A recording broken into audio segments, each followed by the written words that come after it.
If you're struggling to rank up in CS2, I have 3 tips that will be guaranteed to help you rank up. I know a lot of the times you may feel like you're stuck in like a hole and you can't rank up, so these tips should help you. So make sure you guys watch the full video and make sure to write some of these down as well, or maybe comment below if you think I need to go more in depth. But before I share these 3 tips with you guys, make sure you guys check out the sponsor of this video, Skins Monkey. Skins Monkey is a CS2 skins trading site and marketplace that provides an instant way to get new skins.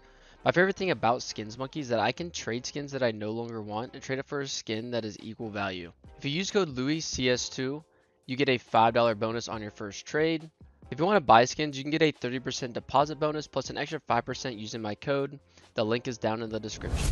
The first tip I have for you guys today is you need to get better movement. Now, usually when I talk about movement, I'm talking about counter strafing, but this time I'm not. When I say movement, you guys need to think of all the little gimmicky jumps that you can do on maps. Like for example, jumping from window to cat. Making that jump could be so easy for you if you just practice it, and it can guarantee a couple free kills if the team you're playing against doesn't even know how to flash mid. So this is definitely something you need to practice. Even the jump on Mirage from window into ladder, it can be just a fast rotation to help your player on B. So you can get a lot more free kills if you can just make that jump and just shoot people coming out of the window instead of rotating all the way to market. Now, each map has a lot of these different jumps that can definitely give you an advantage, but obviously a lot of people think of Mirage because you have the cat jump, the ladder jump, and you even have the van jump that you can abuse. So what you guys need to do is just go on all the maps and just jump around a little bit and try to practice all those little gimmicky jumps that can give you a big advantage. And I guarantee you'll notice your kill count go up a lot because not a lot of people can do these sort of movements, especially in the lower ranks, so make sure you guys go practice those. Now, the second tip is very important, and a lot of you guys might just brush this off wrong, and it's you're warming up too long. I see a lot of players do this very hard and long warm-up, which just drains them completely, so when they hop in their game, they're not ready at all, or maybe their sense feels overly too high. In order to know if your warm-up is good enough, you need to warm up until your sense doesn't feel slow, because a lot of the times when you get on the computer, your sensitivity either feels really high or really slow. So a good marker in knowing how long to warm up is when you feel that sense not feeling slow anymore. A lot of people like to just hop in aimbots or DM. I like to do a little bit of both depending on if I'm just streaming or having a match. So you really need to find what works for you, and I recently just made a video on how to warm up, so go check that out. But usually the benchmark that you should follow is warm up until your sensitivity doesn't feel high or slow anymore. But if you start the day with your sensitivity feeling a little slow, you know you warmed up too long if your sensitivity starts to feel really fast or if you just start to feel sluggish. So make sure you time your warm up and don't overtrain yourself when you're warming up, because if you're hopping into games after a long warm up and you're not playing good, that means you just had a training session and you didn't warm up at all. So just try to relate it to actual sports if you guys have ever played any, especially in high school or college, and you'll easily be able to relate to what I'm saying. But if you are a more casual player, I still do recommend just hopping into aimbots for like 5 minutes just to help your teammates out, especially if you are solo queue, because they don't want to get in the game with someone that hasn't warmed up. So just always keep that in mind.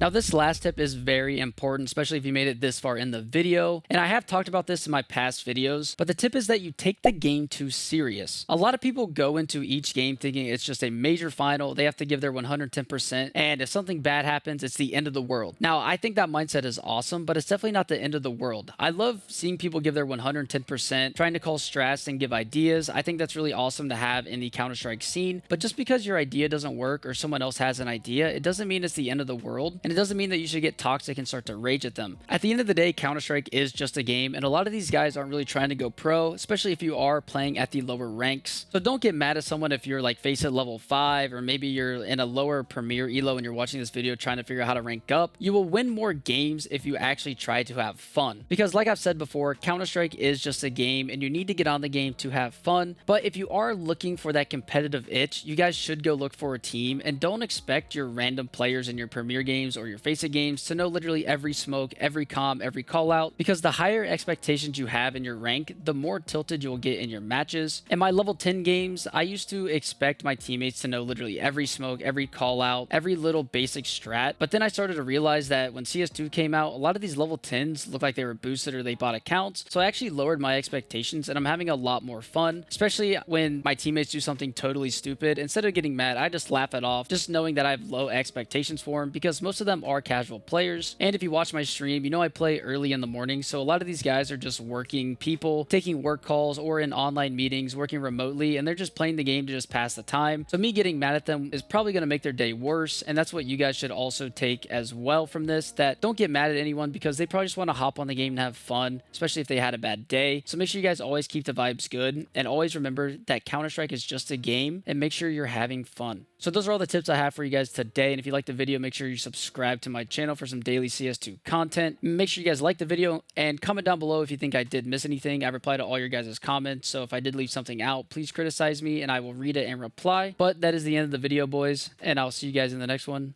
Peace out.